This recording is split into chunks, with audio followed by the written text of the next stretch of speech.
You're listening to Flaunt. Find your sparkle and create a life you love after infidelity or betrayal. A podcast for women who've been betrayed by their intimate partner and want to turn their devastation into an invitation to reclaim themselves and their worth. Tune in weekly so you can start making sense of it all and learn how to be okay on the inside, no matter what goes on the outside. Download your free Betrayal Recovery Toolkit at betrayalrecoveryguide.com.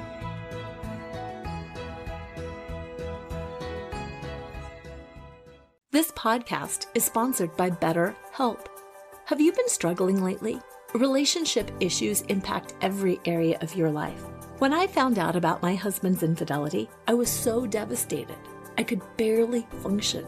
Sleeping was impossible because I couldn't shut off my brain. Eating was a challenge because I felt nauseous all the time, and for the first month or so, everything felt pointless. Whether you're having trouble sleeping, feeling hopeless, or just can't focus, BetterHelp is here to help you. BetterHelp offers licensed therapists who are trained to listen and help.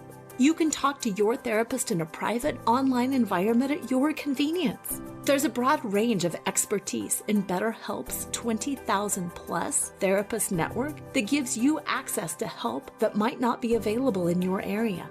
Just fill out a questionnaire to help assess your specific needs, and then you'll be matched with a therapist in under 24 hours. Then you can schedule secure video and phone sessions. Plus, you can exchange unlimited messages, and everything you share is completely confidential.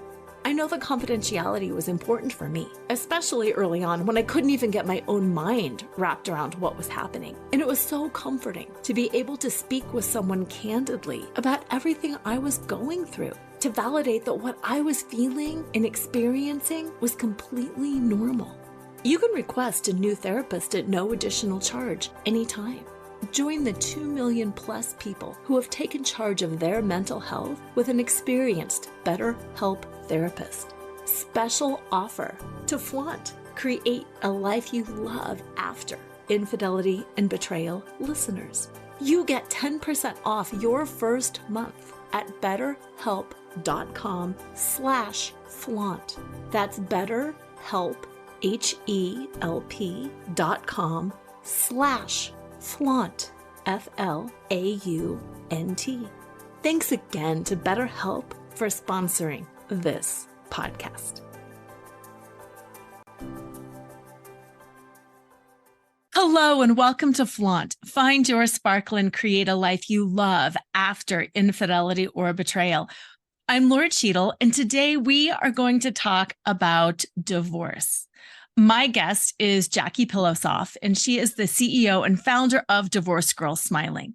And she'll tell you a little bit more about that.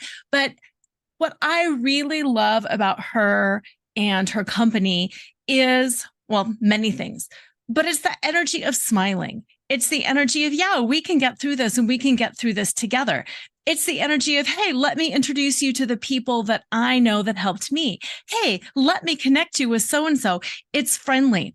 As she says on her website, it's like sitting down at Starbucks with a group of friends and just talking about what's going on in your life. And as you know, as a survivor of infidelity and betrayal, it's isolating.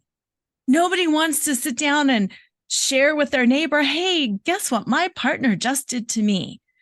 And this is the community, and this is the space that you can get real, you can get raw, you can get honest, and you can share. One of the other things I love about Jackie is she talks about dating after divorce. And whether you're ready for that or not, and whether you're thinking about dating somebody else or re-dating your partner and recreating a new relationship like I did with my partner, the tips and the tricks and the tools she will share are bound to be helpful. So with that, welcome to the show, Jackie. I'm so glad you're here. Laura, thank you so much for having me. So let's start with your company, Divorced Girl Smiling. What is that? Why did you create it? Say more about that. Well, it is kind of an oxymoron. It's like smiling, divorce, those two things don't really go together. But when I created it, I wanted people to know that you can have a good life after divorce. And so I named it really specifically because, of course, it's not a bed of roses all the time, but you can smile again. You can laugh again. You can have a really, really good post-divorce life. And so I started it because I didn't want people, like much like your brand, Laura, to feel isolated and alone and like they had no place to go. And with Divorce Girls Smiling, if you're up at 2 in the morning and you can't sleep, you can go on the site, you can find podcasts, articles, trusted professionals who you might want to hire. And it makes you feel better about your divorce. And we hope that you'll end up smiling and end up happy. Yeah, because isn't that what it's all about? It's about figuring it out. And no, the process is not fun. The process of deciding to get divorced is not fun. The process of getting divorced is not fun. The process of figuring out your life after divorce isn't necessarily fun, but the end result should be fun, because otherwise, why are you doing it? Right. And you know, I think there are some people who end up truly happy who will say him leaving me is the best thing that ever happened to me. And there's people who they were the ones who decided to get divorced and they end up happy, even though it was a lot of pain and a lot of hard work. And then there's like a few people who end up bitter, angry, play the victim the rest of their lives and talk about what a jerk their ex-husband is. And I don't think anybody wants to be that. No, no. Right? You're right. Like, I don't think. no, Yeah, no, that's not us. That is not us. And you're right. Nobody wants that. But I think it's also easy to get stuck in that role sometimes when you don't see other options. You know, maybe your parents had a contentious divorce and your mom has been bitter the rest of her life. And your best friend had a divorce and she's been bitter. It's sometimes hard to figure out, how do you do it? What are the tools that I need? What are the skills that I need? Right. There are so many. And I think one really important one is when people get divorced, it's a good time to work on yourself. And what I mean by that is, I'm not saying like, oh, you have to go to the gym, work out, lose 10 pounds, whatever. If that's what you want, that's great. That's one way of working on yourself. Although I always say work out to be healthy, not because you care about the way you look, just because if you're healthy, you'll look it. And that's Yeah. a good thing. But when I say work on yourself, I mean, get yourself a really good divorce coach. Get yourself a really good therapist and work out all your issues so that if you do want to find love again and you do want a happy life after divorce, you're setting yourself up to do that because you'll have done the work on yourself. And nobody's perfect, even if you're the one who says, I thought everything was perfect and he left and it was the biggest shock of my life. I get it. I talked to so many people that that's happened to, but we could all always work on ourselves. And so you learn to kind of take accountability for some of the things that might have led to this. Not that I'm telling your listeners that it was their fault if their husband left or their wife left. Right. That's not what I'm saying. But nobody's perfect and we can all continually work on ourselves to be healthier and happier. Mm-hmm. I so appreciate that, because the tagline of my business is betrayal uncovers the truth. And it's not only the truth about the other person, it's the truth about all of those things that you can get to the bottom of and work on in yourself. All of the ways we've abandoned ourselves along the way, all of the things that we thought, oh, I'll deal with that later, all of the things that we failed to acknowledge. I mean, even as simply as the ways that we didn't fully grow up. And Absolutely. yeah. Childhood has so many things to do with, I used to tell everyone I had a perfect childhood because I come from a really good family and I love them all so much. But as I went into therapy and after my divorce, I realized there were some things that were kind of wrong. And I'm not saying my family did anything wrong. They were just being themselves. But there's going to be that in every single family. And when you acknowledge it and you say, maybe that's why I did this, then you can start to not make the same mistakes and come to peace with things, like yourself better because you think, really wasn't my fault that I made that decision. It was because of this happening to me in childhood. And then all of that self-love comes back. So working on yourself is just so important. Yeah. And you said something that was really important too. It's not your fault, but once you're aware of it, then you can choose better. Next time, right. We all want to be better partners next time.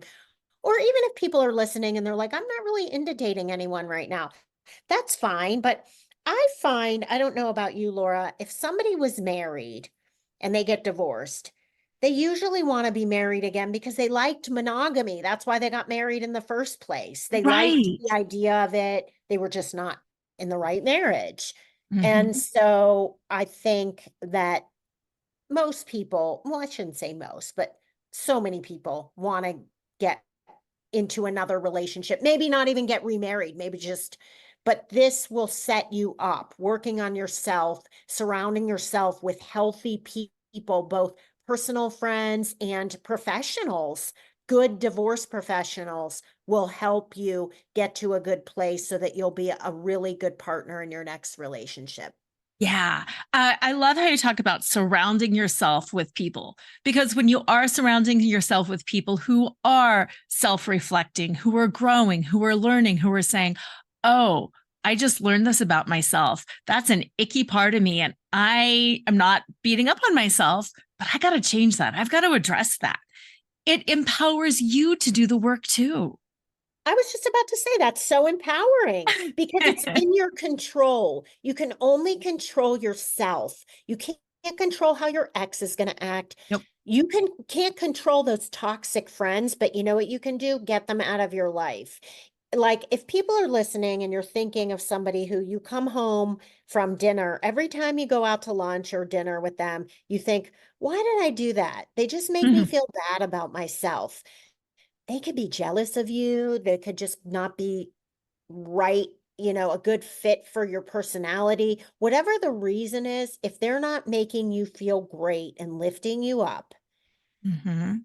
you might want to just think about, you don't have to have some dramatic breakup, just distance yourself and surround yourself with all of these women who are going to lift you up and have your back, and who you get home from seeing them and you feel amazing. That's how I felt after that conference I saw you at, Laura. Those Yes. women were amazing. I felt great for days. Yes, me too. And I think back on it and it lights me up, even just having those memories.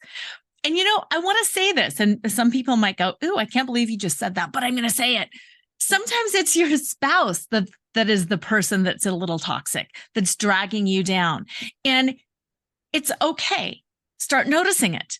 Start noticing it. It's not like you have to decide to divorce them in the 5 minutes after you have started admitting to yourself that they are the ones that drag you down, but just start noticing it and start being around other more positive people. And I think it can also help you decide, because I know deciding, do I want a divorce, is a big darn thing. And sometimes it's okay just to hang out in that space of, I don't know who's lifting me up. I don't know who's dragging me down. I just kind of need to float around, meet people, work on myself, and then I'll know what to do. Well, I think the first step, if you have a spouse you think might be a little toxic, talk to the spouse. You got to say, look, babe, when you say this about me, it hurts my feelings. Now, if you're listening to this, I know it's uncomfortable. You don't want to get in a fight, but getting into a little bit of a tiff is better than doing nothing and building up resentment and just saying to yourself, he's toxic, I need to get away from him. At least tell him so you'll know. If he reacts badly, won't speak to you for days, well, now you kind of have your answer. Now you have a whole new set of reasons. Okay, maybe this isn't going to work out. But just say, it hurts me. When people say, I'm hurt, Yes. the person you say that to, their defenses go down immediately. If you say, I'm really angry with you, then they go, oh, well, I'm angry with you too. But if you say, you're really hurting me, then they're like, oh, okay, because you've exposed your vulnerability and that's not about them. And if they love you, which I'm sure your spouse does, even if they're a little toxic, then they don't want to hurt you. They love you. And so it's a much better word. I like that. That's a really good piece of information. And also like that, if you do say that and they respond poorly, like you said, that's more information for you to use. So Yep. many, yeah. And so many of my listeners, after finding out about their partner's infidelity, they would like to work on it. They would like to try to save the marriage. They would like to figure it out. And that really involves creating an entirely new relationship and doing things differently. Even though you weren't the one that cheated, you still have to take responsibility, do the work, and just like that, learn how to communicate better. And maybe instead of saying, you jerk face, you cheated on me, you broke my heart, blah, blah, blah, coming at that from a different perspective. I'm hurt. And like that, opening yourself up and creating more connection instead of creating more hate and division. All right. Now I have to ask you something. Did you ever see the show The Affair on Showtime? No, I Laura, didn't. you have to watch it because of what you do. So I just Okay. finished watching it. It's 5 seasons, and they portray cheating and marriage and divorce and forgiveness in the most accurate way I think I have ever seen. It is so realistic. Like he Really? cheats, she then wants to get back together and work on it, but then he doesn't. I don't want to spoil the plot for anybody listening, but it was such a beautiful message of forgiveness, and she ended up taking accountability for the cheating. Not that it was her fault he cheated, but Right. she took accountability for some of the things that she did that might have contributed to him being unhappy. Not that it was right that he cheated, but Right. she worked on it and said, wow, I never really knew you felt that way. Wow. I'm going to have to watch that. Thank you for that. I tend to not watch things that portray affairs because they are usually so inaccurate. So it's really good Right. to hear that there's something out there that's well done. And you know what? It's so funny because you're right. Usually they are. And for example, there was a show called Divorce on HBO. And I watched it because I'm like, well, this is my business. I got to see Yeah. what this is all about. And it was not, I mean, I'm sorry to say this, it was terrible. And it wasn't realistic to me at all. And I was like, well, I went through a divorce. This is definitely not what it's like. Not it. And then I found out that like all of the actors and the writers, no one was divorced. So I was like, well, how can you write a show about divorce when like you don't really know what's going on? So I'd be interested to know if the writers and the producers and the actors of The Affair were divorced, because that to me was spot on. Yeah.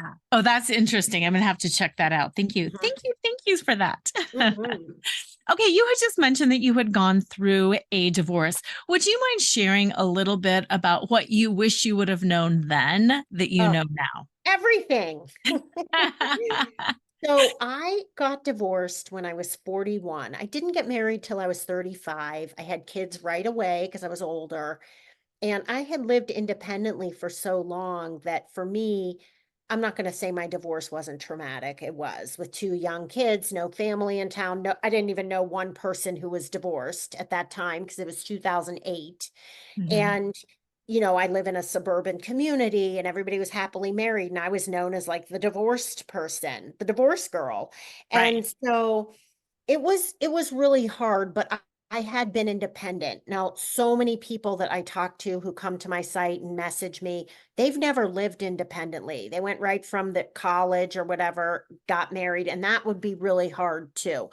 But there are so many things that I wish I would have known. I've written articles, 12 things I wish I would have known, 20 things I wish I would have known. Right. But one of the key things that was not available to me when I got divorced, because it was 2008, was finding trusted professionals to work with that I could really trust and who would give me a good outcome and a good post-divorce life.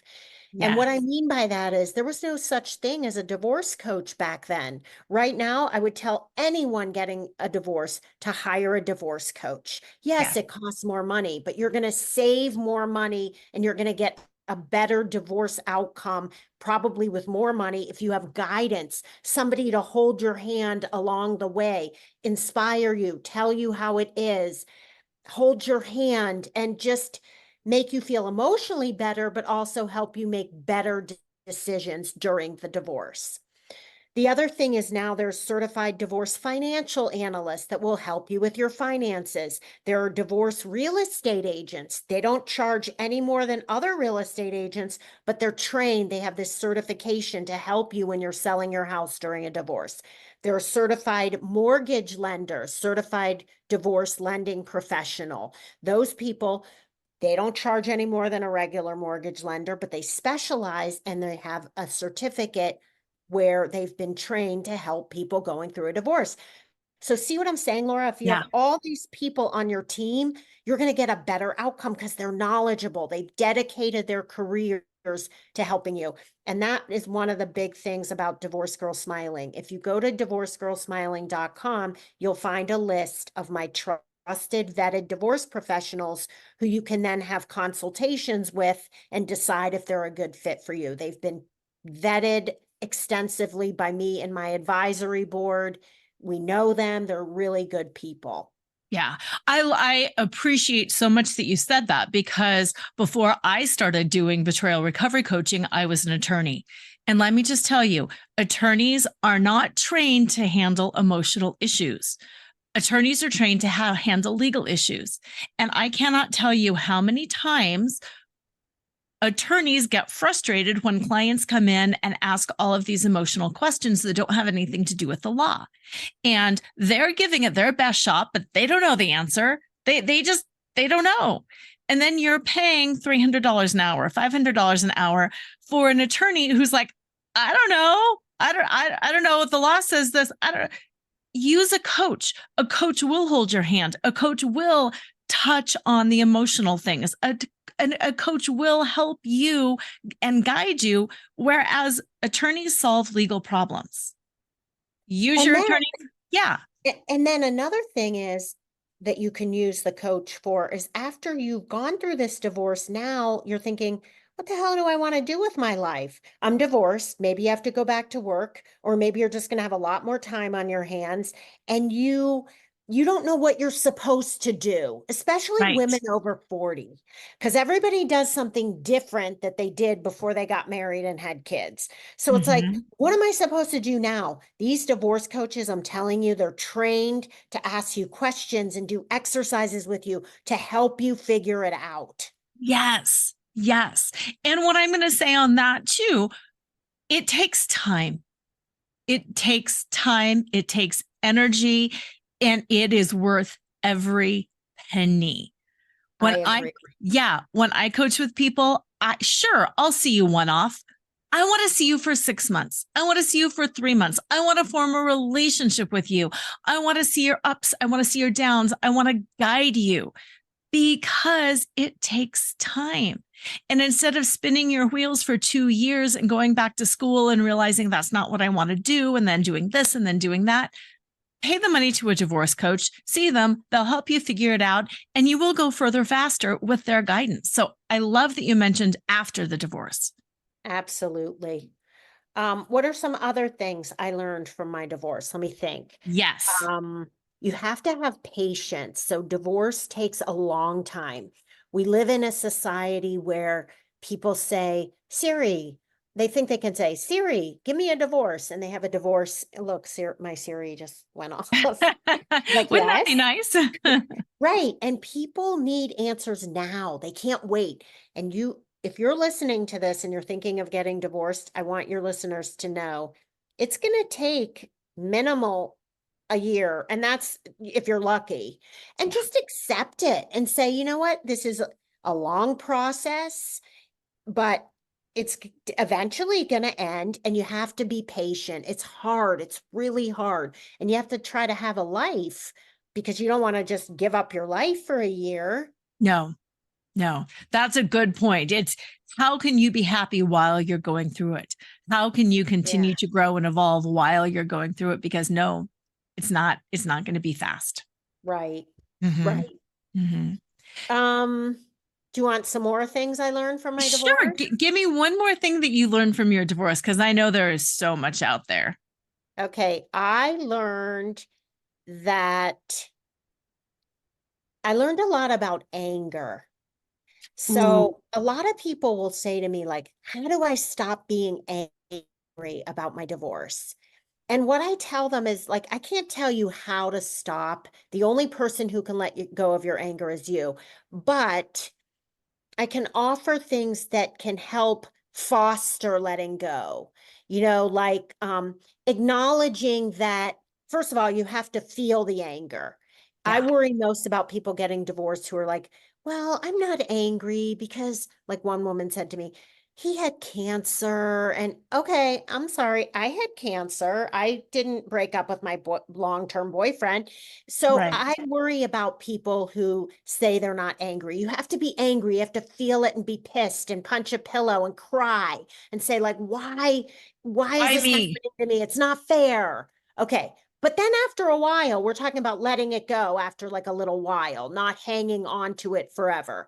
So you you have to acknowledge that anger doesn't mean forgetting what your ex did, forgetting that he cheated, pretending it didn't happen, because you know deep down what the truth is. Nobody expects you to forget it, but that No. doesn't mean you can't forgive. Forgiving doesn't mean forgetting that it happened and saying it's okay.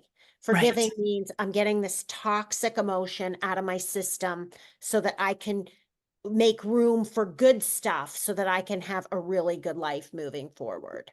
Yeah, because forgiveness is about you. It's not about the other person. And you never need to go to them and say, I forgive you. It's all about you. It has nothing to do with them. Nothing. Correct. Yeah, Mhm. nothing. Now, also, I would like to start transitioning into the idea of possibly dating after a divorce because I know you've got some great information on that and I know that you've got a book that's coming out on that too. But before we go there, I really want to sum up the idea, the fact that if you don't change and you go into another relationship, it's not going to change. You have to, if you want a different relationship, become a different person.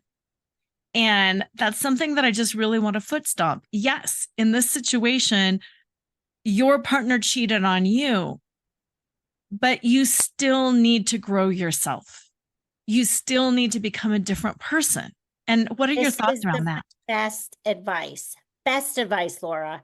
First of all, you don't want to choose another cheater. So you have to examine, maybe it's a pattern that you're choosing cheaters.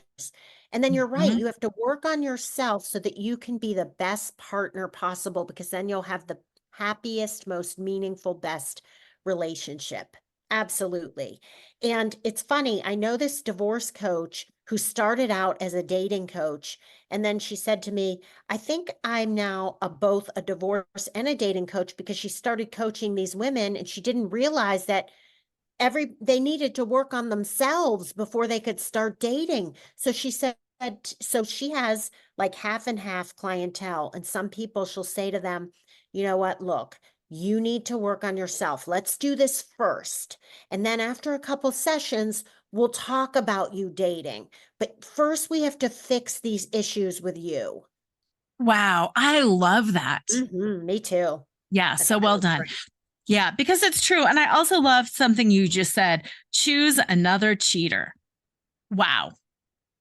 I know so many of my women that I work with will say things like that. I'm going to find somebody else who won't cheat. Well, first of all, how do you know that? Mhm.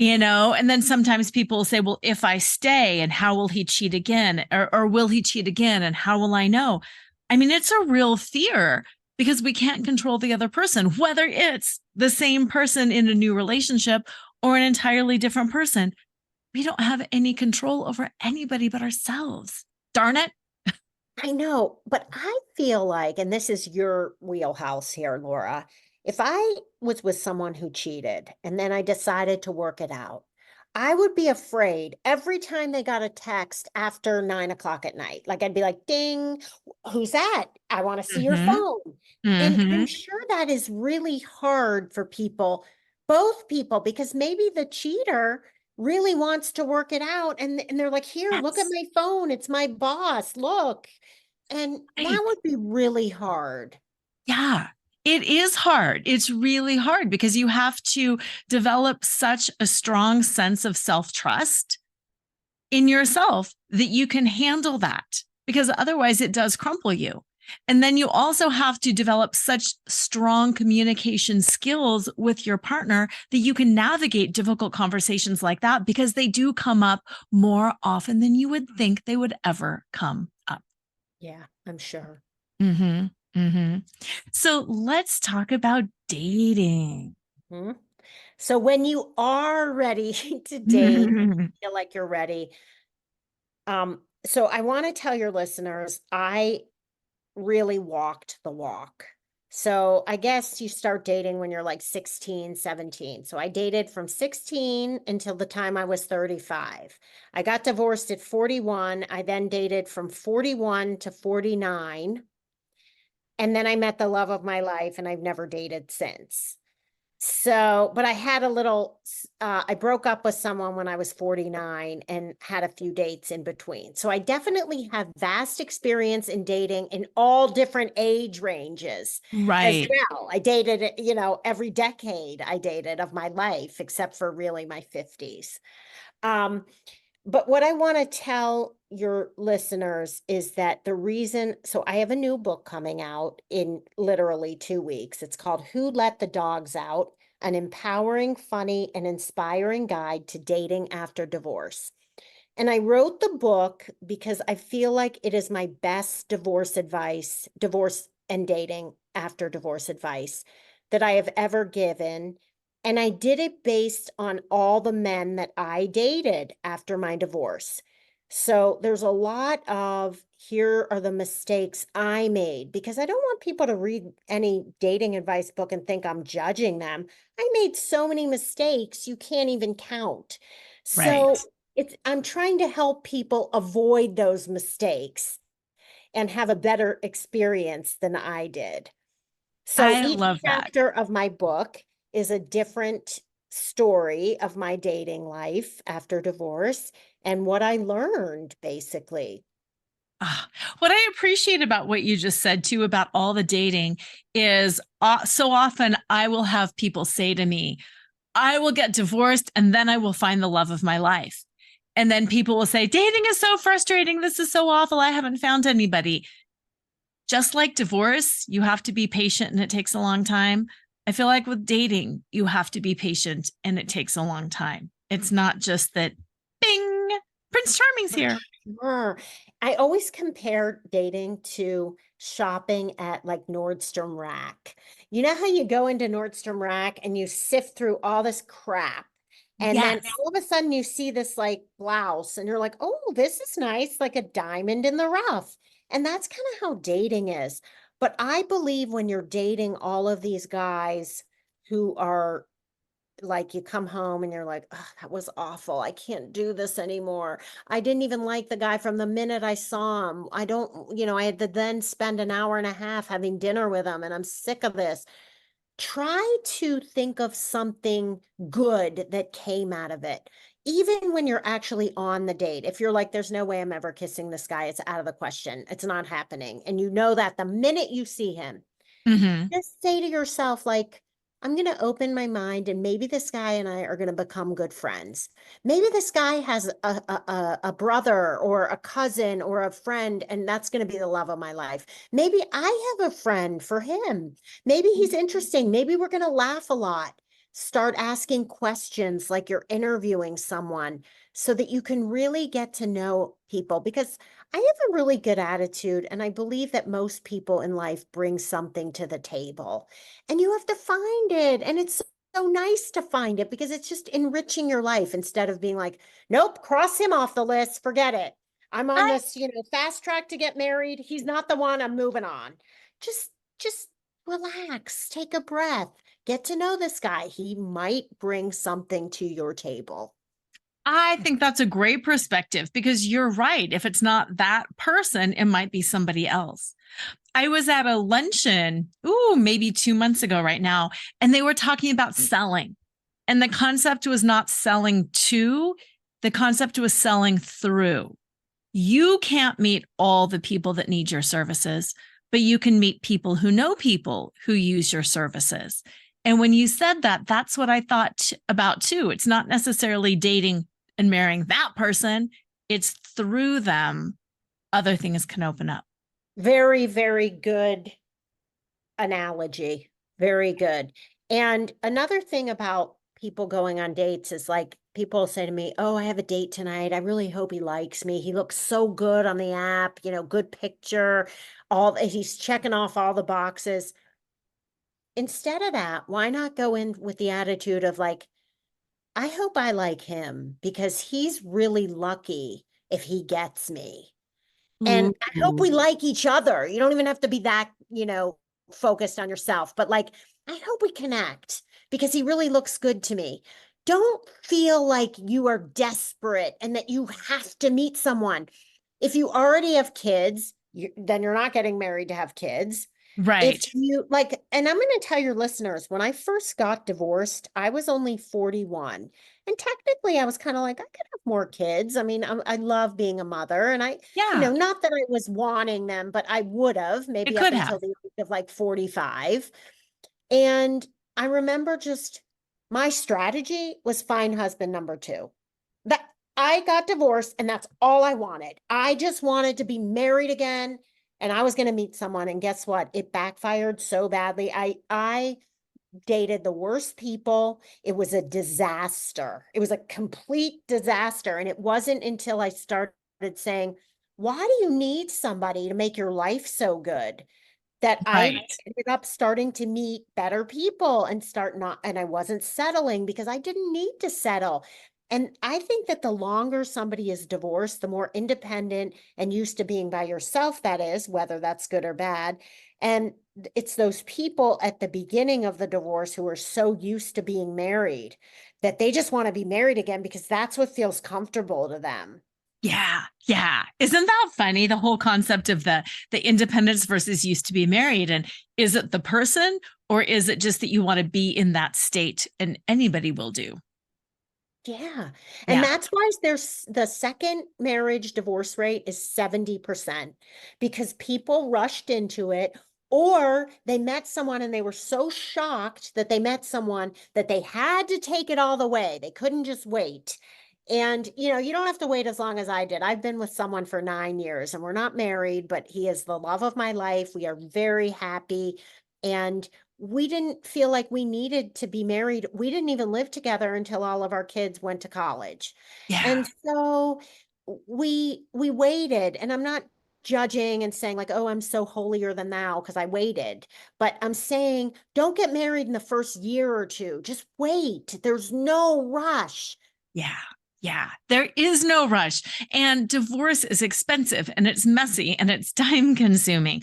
Whether deciding to get divorced or deciding to get married, so often we just need to slow down, take a breath, And work on recenter. and think about ourselves and what we want that has nothing to do with a relationship. Just Yeah. that has to do with making our lives happier and more fulfilling and feeling good and helping others. And then Yes. if you have someone, that's wonderful. It's a wonderful add-on. That is my opinion. Yeah, I love that. So, what is that balance, do you think, between working on yourself and taking care of yourself and loving yourself and growing your own independence while at the same time being with somebody else? Because it seems like you've done an excellent job at that. Oh, thanks. That means a lot since I just told you that out of the gate, I was like, I'm meeting husband number two. But I think that I tell people this. You can't sit on the couch every night and watch Netflix shows and expect to meet someone. If you do that, your chances of meeting somebody are zero. But you can't go out and try to meet someone so desperately that that's your whole focus. So it's got to be somewhere in between those two things. And only you can decide if you feel like you're burning out, take a month off. You're Hmm. not under any pressure. And for those of you who have parents who say like, "I just want you to meet a nice guy." You can't live for them. You have to live for yourself and what's going to make you happy. Yeah. That's a hard one because we still Even though we're adults, even though we know better, we still seek to please. And especially like that, we seek to please family all too often. So, Absolutely. yeah. So, what is the best way, do you think, to meet people? Because I know you've mentioned dating apps, and I know a lot of people who were married young, life changes, and they're like, I don't know what a dating app is. Where do I go to meet people? How do you even start that? So the biggest way people meet people are on dating apps, but there is a study that shows that even though that's the biggest way people meet other people, it doesn't mean it's not the biggest leader to marriage. It doesn't lead to marriage as much as meeting someone other ways. So other ways, I truly believe, I'm really old fashioned like this. Setups are the best way to meet someone. And how do you get set up? You basically tell everybody you know that you would like to start dating. People are probably thinking, oh, that makes me sound so desperate. No, it makes me sound really smart. It's like if you were looking for a new job, you would use your network. You would go to your friends and say, hey, I'm looking for a job. Here's the field I want to get into. Do you know anyone? You would go on LinkedIn. Now, and I believe LinkedIn is not a bad thing for dating. But I Ooh. think you need to just mention to like almost everyone you feel comfortable with. I got divorced a couple years ago. I'm really ready to start dating. I'd really like to meet someone.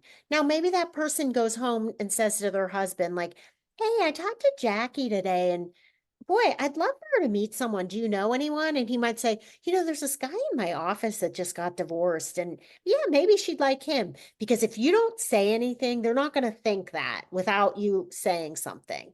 And I Mhm. actually think I might be stealing this from Charlotte in Sex and the City. Because remember when she was like, I am getting married. And so she Right. started asking everyone she knew. And Right. then she went out to dinner and she was getting hit on by the girl's husband. And then she ran out of the restaurant, almost got hit by a car, and Trey saved her and she ended up marrying him. But then they got divorced. But then she got married again. That's okay. I like that. And it's so simple. It's so simple. Tell people, I think I'm going to date again. I'm interested in dating again. So simple. Yeah. Do you or your husband know anybody maybe? If you do, I'd love for you to think of me. Yeah. It Yeah. doesn't sound desperate to me. I don't think it sounds desperate. You're right. I think it sounds smart. You're letting people know. I think I'm going to do this again. So Mhm. what about a recommended time frame between like divorce and dating? And should you date while you're getting a divorce? And what are your thoughts on that? Well, I feel like people judge people who date right away. But here's the thing that you probably don't realize. If you're going through a divorce, you've probably been unhappy for several years, or you might have felt alone and isolated. Maybe you never talked and you and your husband were living as roommates for 3 years. Well, 3 years is a long time. So you might be ready Mhm. to date on day one of your separation. Yeah, because you're Or free. You're finally free. yeah. Yeah. And you feel like, okay, it's legal now, I mean, I'm getting divorced, but don't date for the wrong reasons. Like, I know a guy, I should have put this in my book. There's a lot of dating stories that aren't in my book, but there was this guy I dated, and his wife left him for this other man, and she was getting married to the other guy, like soon after the divorce. Wow. He was like in a competition with her. He was calling me honey, baby, sweetie after like date number two and saying, I want you to feel comfortable and sleep over all the time. And I was like, wait, what? We've been out Yep. like twice. And he was a really nice guy, but I think he was in it for all the wrong reasons. He just wanted a body. He wanted somebody because his wife had someone. So maybe ask yourself, like, why do I want to date? What are my motivations? Do I just want to play the field and have some fun and kind of test the waters? Or am I looking for husband number two, which I'm not saying that's wrong if you feel like you're in a really good place that and you felt like you worked on yourself, great. Mhm. Or am I just looking for monogamy, commitment, and but I don't want to get married? Or I'm looking for a boy toy. It's all whatever you want, but you have to ask yourselves and be honest with yourself of why you're dating. Why? Yeah. I think that's really good advice. What is my motivation? Because being honest with yourself is going to lead to the right results. And if you're saying one thing and then doing another, of course, you're going to be dissatisfied. Of course, you're going to attract the wrong people. So thank you for saying that, because just ask yourself, what are my motivations? And even if your motivation is, I kind of want a little revenge right now, or be honest, that's what you want. Right. And also, like, I remember I was dating this guy. This is in my book, actually. And he was really not treating me well. He didn't want anything more than like an occasional hookup. And I told myself, like, oh, this is perfect. I don't want anything right now. But I did. And then Mm-hmm. I finally realized, like, this isn't what I want. Why am I convincing myself that I want what he wants when I know deep down I deserve better? Yeah. Yeah. One of the things I talk a lot about is self-betrayal. And that sounds like a whole lot of self-betrayal too. I will convince myself, even though that's not what I want.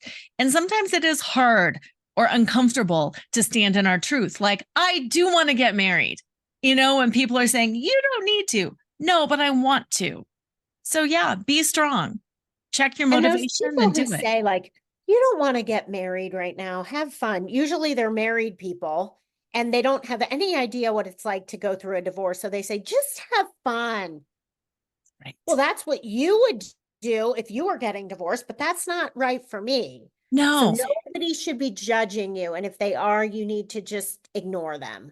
Exactly. And even one layer more removed, it's what they think they would do if they were getting a divorce. And if they were actually getting a divorce, it might not be what they would do at all. Well, how many people do you know who are married who say, oh, if my wife cheated and I got divorced, I would never get married again? Mm-hmm. No. Every Mm-hmm. married person says that. Yes. Every single one. Yeah. And same thing. Everybody also says if my partner ever cheated, I'd be out of there. I'd take him for all Right. they're worth. I'd be out of there. Do you know more than half of people who have been cheated on stay in the relationship?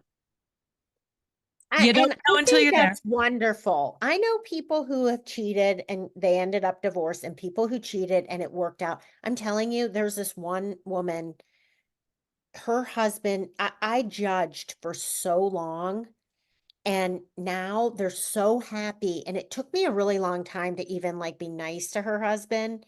But it worked out well for them. They're happy. As long as you're happy, there's no wrong decision. The only wrong decision is to stay in a situation where you're not happy, Oh, yeah. So well right? said. So well said. There is no wrong decision. The only wrong decision is keeping yourself somewhere where you're not happy. I Mhm. love that, Jackie. I think Thank you. we should put that on a Canva graphic and I put think it we on our should social too. Oh, that's something to live by.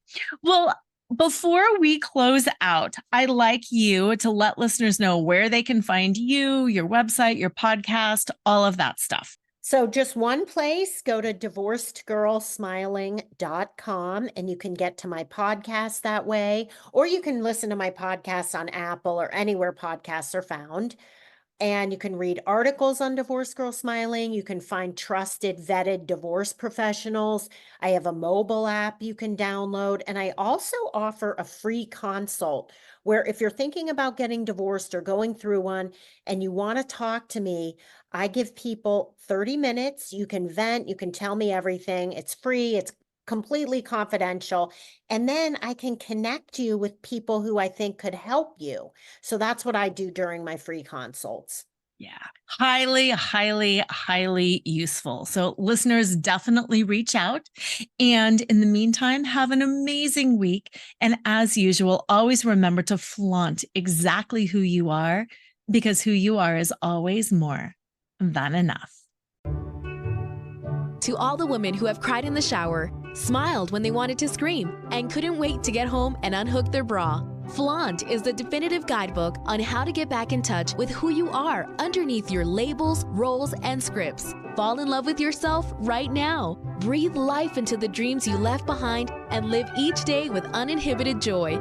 Pick up a copy of Laura Cheadle's #1 best-selling book, Flaunt. Drop your cover and reveal your smart, sexy, and spiritual self wherever books are sold. It's available in print, digital, and audio formats and comes with 2 downloadable meditations. Tune in next time to Flaunt. Find your sparkle and create a life you love after infidelity or betrayal with Laura Cheadle every Wednesday at 7 a.m. and 7 p.m. Eastern Standard Time on syndicated Dream Vision 7 Radio Network. Uncover the truth of what's possible for you on the other side of betrayal and develop the skills and strategies necessary to embrace the future and flourish today. Download your free Betrayal Recovery Toolkit at betrayalrecoveryguide.com.